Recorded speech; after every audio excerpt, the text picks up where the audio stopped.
Hi there again, grade 7 Spedjans. Welcome to the fourth week of our module-based instruction. And this week's lesson in English is all about the simple past tense.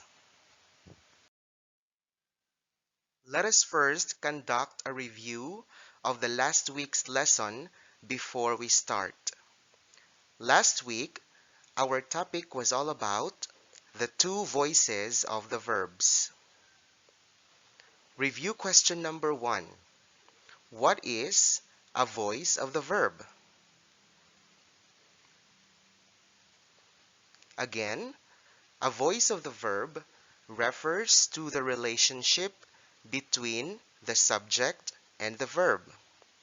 It tells whether the subject in the sentence performs or receives the action.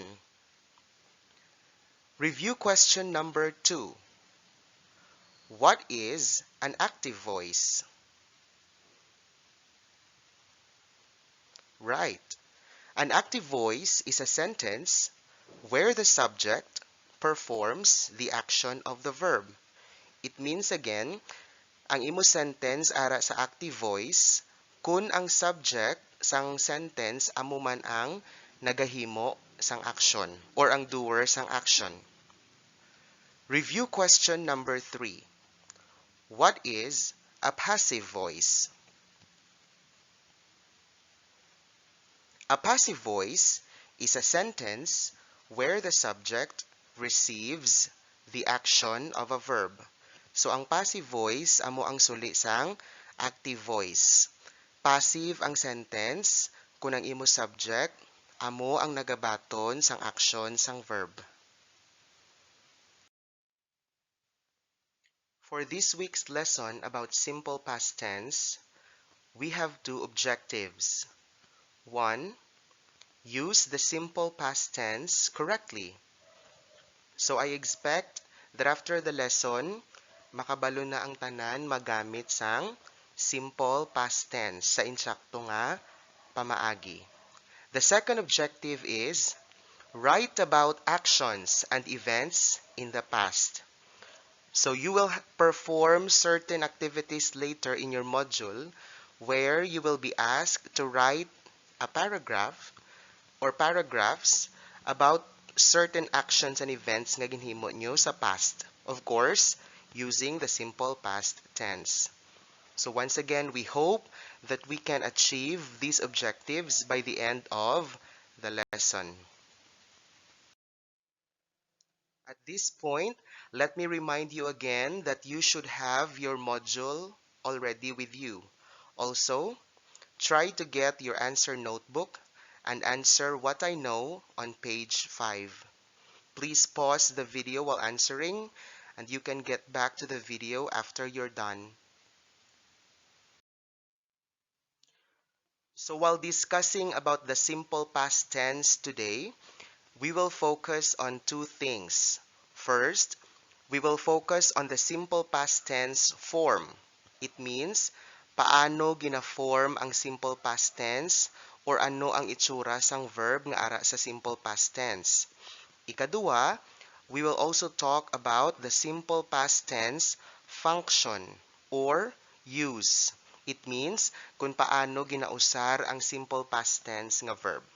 So first and foremost, let's talk about the form of the simple past tense or ang iya again nga itsura or paano siya gina-obra nga simple past tense ang verb. So before we study about how we form the past form of the verb, tandaan-danay naton nga ang action verb can either be a regular verb or an irregular verb. Okay, so please try to look at the highlighted words on your screen. So let me repeat, an action verb can either be a regular verb or an irregular verb. So nga akin ang dapat naton danay mabalaan kung ang verb bala regular or irregular. Of course, because of the second item there. The past form of the verb depends on whether it is a regular verb or an irregular verb. So sa liwat, kinanglan ta danay mabalaan kung ang verb regular verb o kung irregular verb para makabaluta kung paano siya i-change sa iya nga past form. Unahon naton danay discuss ang regular verbs kag kung paano gina-change ang regular verb sa past form. So let's read the first bullet. If a verb is regular, you simply add d or ed to change it to its past form. So it means, kung ang verb nimo gali irregular, hapos lang siya mag-change sa iya nga simple past form. Kay nga aman, because we simply add d or ed. So once again, kung ang verb nimo regular, kag i-change mo sa iya nga past form, ang himuon ta lang is madugang kita sang d or ed. Try to look at the examples of regular verbs there. So, we have the verbs dance, combine, walk, and paint. Okay, so lantawa ang A kag B danay. So we have the verbs dance and combine. If you have noticed, ang verbs or ang action words nga dance kag combine, they both end in what letter? Correct. They both end in letter E. So in that case, usually, if the verb ends with the letter E, ang idugang ta para himahimo siya nga para i-change sa iya nga past form is D na lang. So that's why dance became danced. That's in the past. And combine became combined in the past. Okay, try to look at the examples in letter C and letter D. So we have walk and paint. So sa ilan naman yung case, ang last letter is a consonant. If you recall, ang consonant, amo na saang mga B, C, D, F, G. Okay? Most of the letters, wala labot sang vowels nga A, E, I, O, kag U. So in most cases, if an action verb ends in a consonant, and if you want to change it into its past form, what you do is you add ed. That is, again, if the verb is regular. So for example, we have walk becomes walked in the past. You added ed. And paint becomes painted in the past. So once again, you added ed. So just to recall, ang regular verbs, pag i-change sa iyang past form, you just add D or ED. Okay, but what about ang mga irregular verbs? Ang irregular verbs, when you change them into their past form, you usually need to change the spelling of the word. Okay? So once again, try to remember the first bullet. If a verb is irregular, you usually need to change the spelling of the word. Try to look at the examples.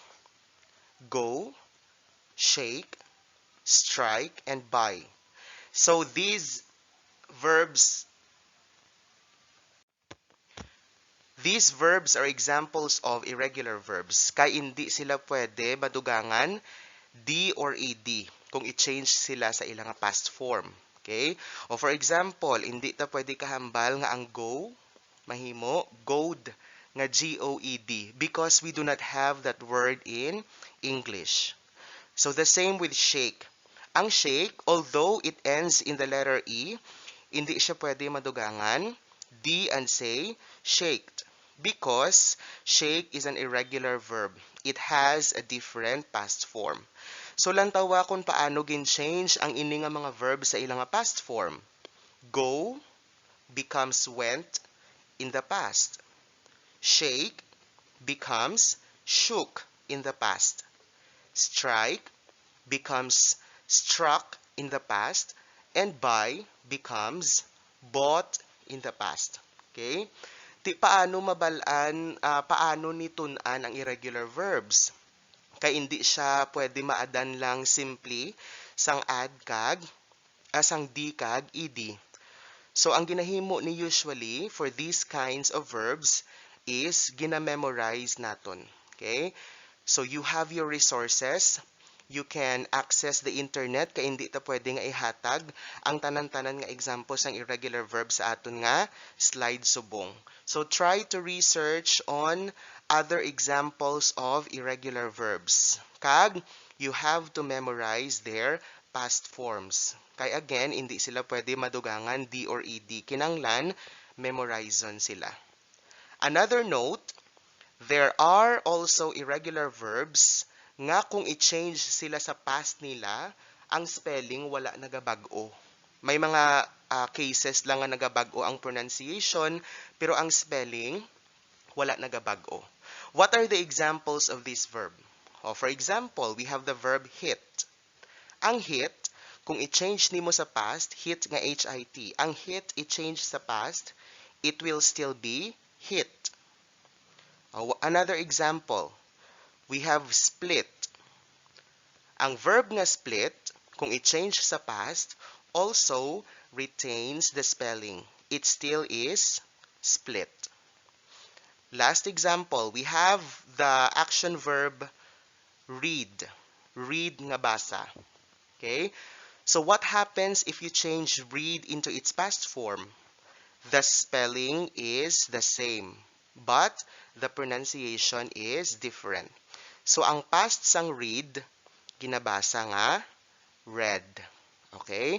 So jutay lang ni ang mga verbs nga kung i-change mo sa past, wala nagabago ang spelling. But most of the irregular verbs, kinahanglan i-memorize ang ilang past form. Now let us discuss the past form of the be verbs. Okay? Ano ni sila ang be verbs? Look at your screen, first bullet. The be verbs is and are, when used in the past tense, becomes, was, and were. So ang ginatawag naton nga be verbs, atong mga verbs nga hindi action ang ginapakita. So, syempre, ang is kag are, hindi na sila action verbs. They are called be verbs because they show state or condition. Okay? So, ang is kag are bala may ara man past form? The answer is yes. Pag i-change ang is, by the way, is singular. It means, ginausar kung ang imo subject, isa lang ang number. Okay? So, ang is mahimo was sa past. Okay? Try to remember that. On the other hand, ang are, which is used for plural subject, it means kung ang imo subject may s o kundamo, ang are becomes were in the past. So, we will try to look at some examples in the next slide. So, here are some examples of the be verbs in the present tense nga gin-change naton sa past tense. If you can notice, ang numbers 1 kag 2 make use of is and was. Okay? Again, ang is kag was, they are for singular subjects. Ano liwat ang singular subject? Ang subject nga isa lang. For example, number 1, she is a grade 7 student. So, ang is, that is in the present tense. Nga ang nag-usar is liwat because ang subject is she. Isa lang kabilog. Okay? So, what happens if you change the sentence into its past tense? The sentence becomes, she was a grade 7 student. Okay? So, kagin-change mo na ang imo nga verb, naglain naman ang meaning sang sentence. Okay? I-discuss na karon sa uses ang past tense. San o usaron ang past tense. Okay, number 2. Their leader is quite young. The verb in the sentence is in the present tense. Nga is, kay ang subject, leader, isa lang. So, pag i-change ta sa past tense, it will become, their leader was quite young. So, ang is, pag i-change sa past tense, becomes was. Okay. Numbers 3 and 4. Numbers 3 and 4, the sentences in numbers 3 and 4 make use of are and were. So once again, are and were are used for plural subjects. Okay? Damo nga subject plus you. Ang you nga subject is always are or were. For example, in number 3, you say, you are an excellent dancer. Okay? That is in the present tense. Nga are. Kaya hindi man takahambal you is. 'Di ba? Bisan ang you nga ginatumod mo isa lang, ang you is always paired with are and were because it's a special case. So the sentence in the present tense, you are an excellent dancer, what happens to it when you change it into the past? It becomes, you were an excellent dancer. Last number, insects are beneficial for us. Okay, so that is in the present tense. Nag-usar are, kay ang subject nga insects, may s. It means plural or damo. So, in the past tense, the sentence becomes, insects were beneficial for us. So, once again, the be verb is, mahimo was sa past. Kag ang be verb nga are, mahimo were sa past. Okay, the last thing we need to study about the simple past form is when we have the helping verbs do and does. So this is very simple. Pag ang imo verb may ara do kag does, simple present na sila nga duwa, what happens when you change them into their past form? Do and does become did. Okay? So ang do kag does isa lang na ila past form. Ang past form nila nga duwa is did. So the helping verbs do and does become did when used in the past tense. Let's try to look at some examples. So kindly look at the table again. Ang kinalain sang does kag do, pareho man kagina sa kinalain sang is kag are. Okay?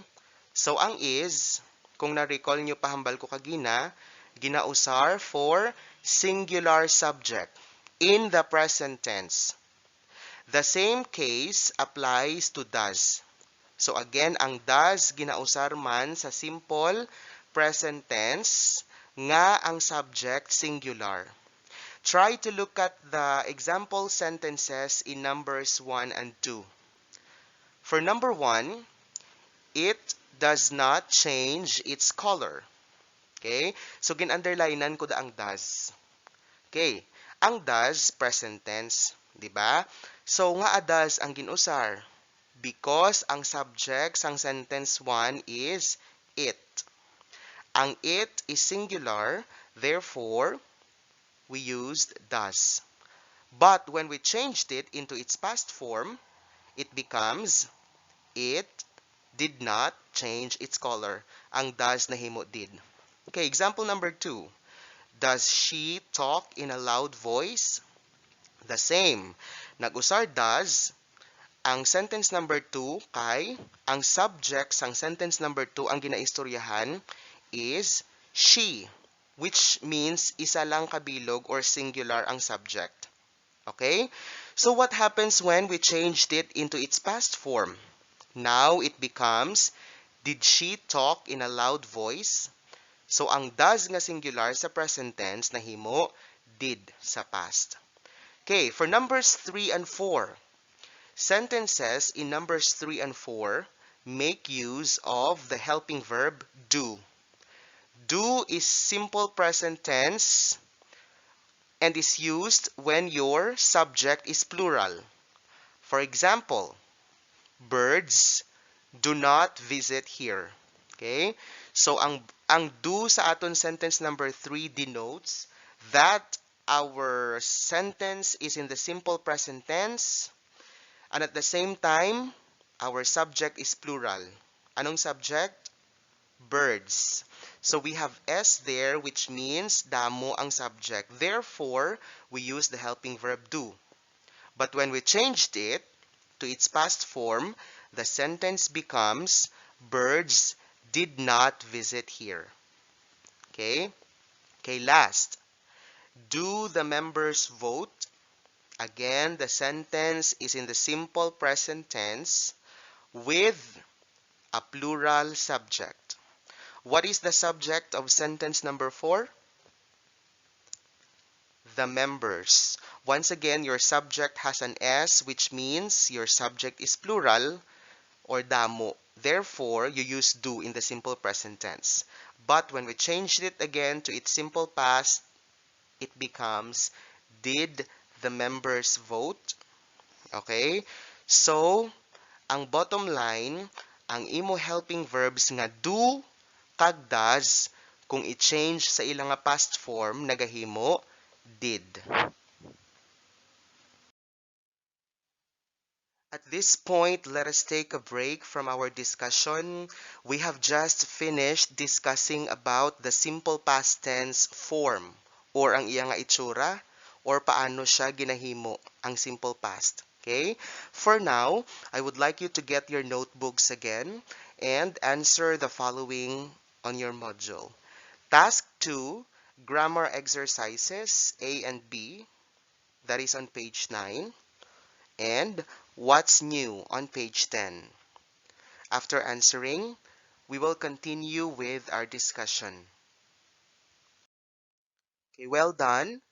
So natapos na na-discuss ang simple past tense nga form. Now we will discuss kung paano ginausar ang simple past tense. Or we will discuss the simple past tense function. Ang usar sang aton nga simple past or ang D or ED form naton actually is very simple. So we will discuss the two uses of the simple past form. Okay, number 1, we use the simple past form of the verb for past actions or conditions. We will try to read the first bullet first before we explain.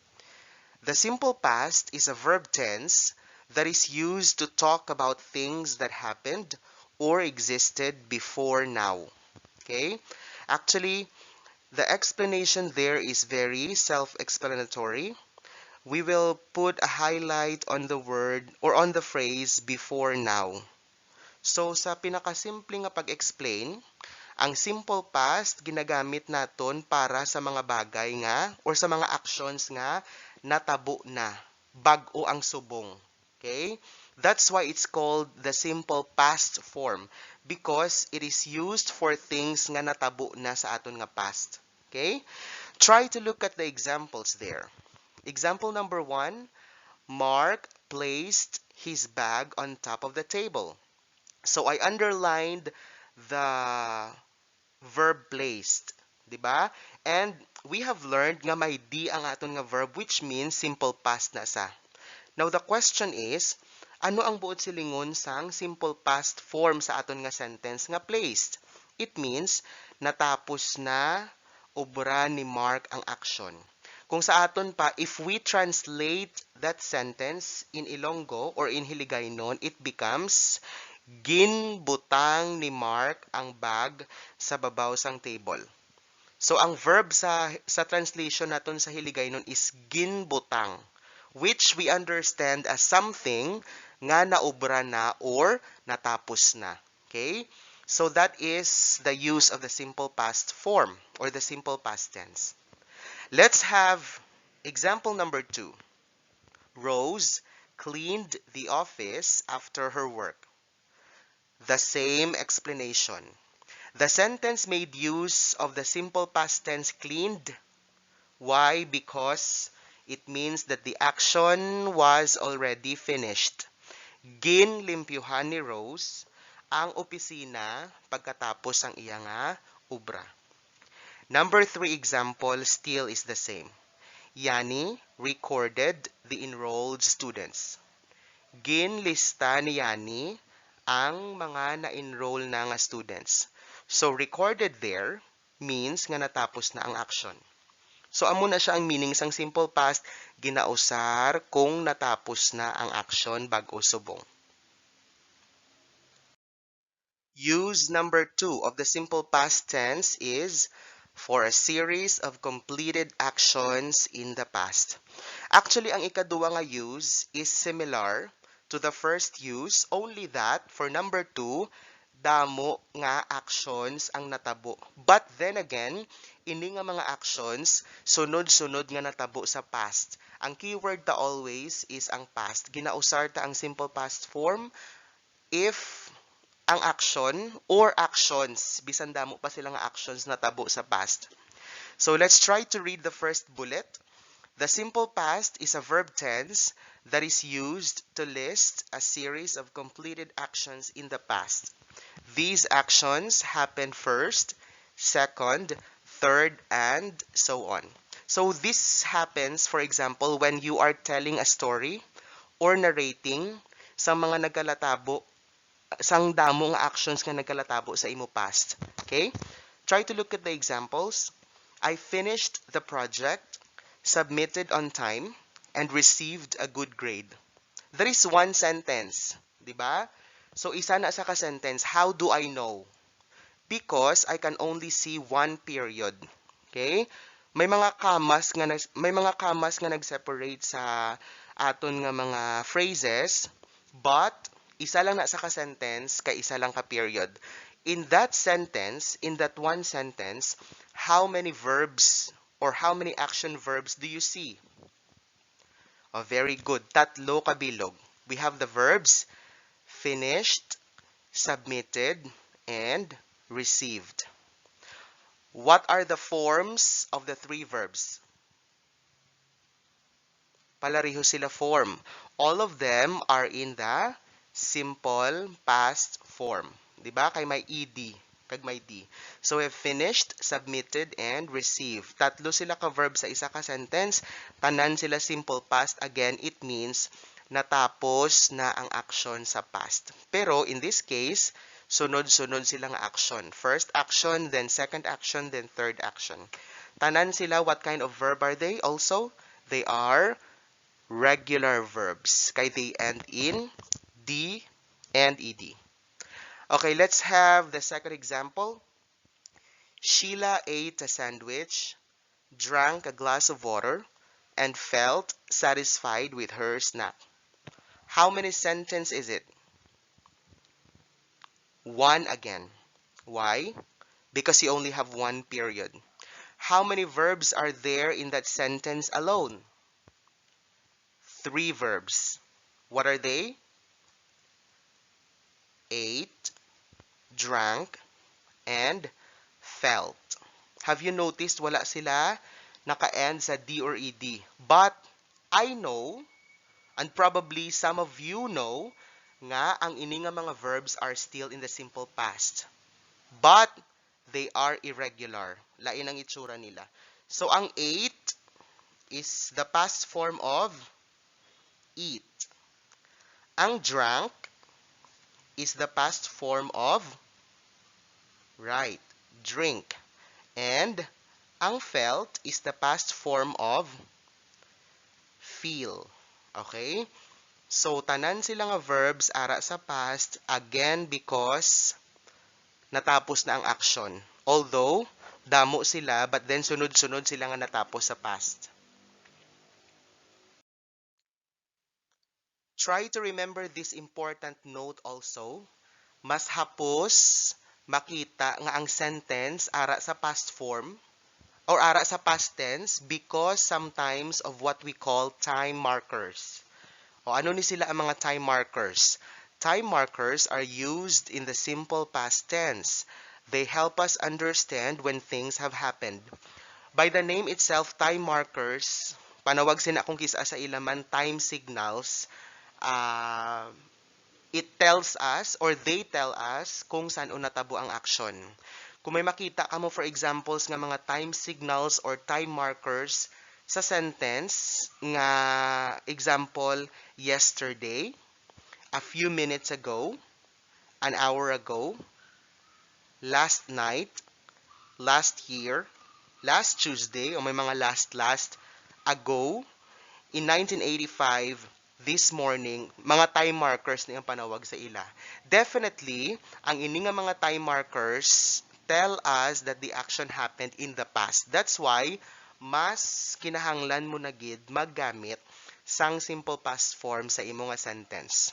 Again, ang time markers signaling the past tell you that you really need to use the simple past form in your sentence. So kindly look at the table. This is where the importance of time markers is shown. Okay, so we will compare the time markers used in the simple present form or the simple present tense and the past form. Example number 1, I write a letter today. What is the time marker used? Well, we have today. So it means hindi ka pwede maka-past form, but you can use the simple present form and say I write a letter today. Ano ang equivalent niya sa iyang past form? I wrote a letter yesterday. Now, in that case, the sentence makes use of the time marker yesterday, which means you need to use the past form of the verb. So, the past form of the irregular verb write is wrote. Okay, that's why the sentence says, I wrote a letter today. Okay, or another example, the boy rides his bicycle every day. Okay, look at the time marker or time signal again. What is it? Oh, we have every day, which means it cannot be in the past because it always happens every day, which means you need to use the simple present form of the verb. That's why, if you look at the verb, it is rides. The boy rides his school every day. However, sa pihak, it says the boy rode his bicycle a few minutes ago. The time marker clearly states that the action happened a few minutes ago. It means it's in the past. That's why the verb is rode. Third example, baby Tina shakes the toy frequently. So once again, you have the time marker frequently. It means per may nagakatabo ang action, which means kinanglan mo magamit simple present form. Kay sa English, kung per me nagakatabo ang action, kinanglan mo magamit simple present form. That's why ang S form sang verb or ang base form, that's why you say baby Tina shakes. Pero sa second or sa pihak nga column, may ara time marker nga an hour ago. So that's why gin-change mo man ang verb. Baby Tina shook the toy just an hour ago. Last example, Terry goes to the cinema alone now. O definitely, hindi ka pwede makahambal nga ang action na tabo sa past kay ang time is now. Diba? Time marker is now. So, you use the simple present form. Whereas, pag last night, pareho sang sa pihak nga column, ma-change na ang verb. Terry went to the cinema alone last night. Okay? So what did we learn from this table? That time markers are important in determining the tense of the verb nga kinanglan mo usaron. Pag ang time marker mo gani, denotes or tells nga nagasulit-sulit ang action, may schedule ang action, simple present. But pag ang time marker nimo gani denotes or tells you that the action happened in the past, then you use the simple past form. And we have just finished our discussion on the simple past tense. Let us review everything that we learned today. How do we change a verb into its past form?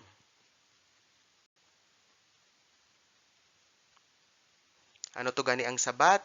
First, you have to determine if the verb is regular or irregular. What will you do if the verb is regular? You simply add D or ED. What about if the verb is irregular? You change the spelling of the verb. In most cases, you have to memorize the past form of irregular verbs. For is and are, when you change them into their past forms, they become was, and were. And lastly, do and does become did in the past. Second review question. How do we use the past form of the verb?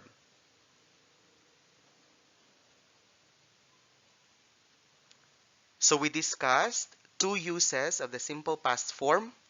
One, usaron naton ang simple past form kung natapos na ang aksyon sa past.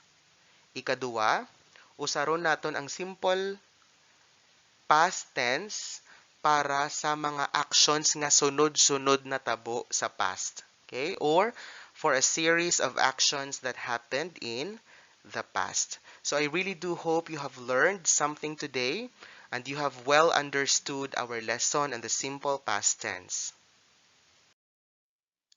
Now, kindly answer the rest of your activities on your module. What's more on page 13 and assessment only on page 17, not including on page 18. Good luck with the rest of your activities and see you once again in our next lesson.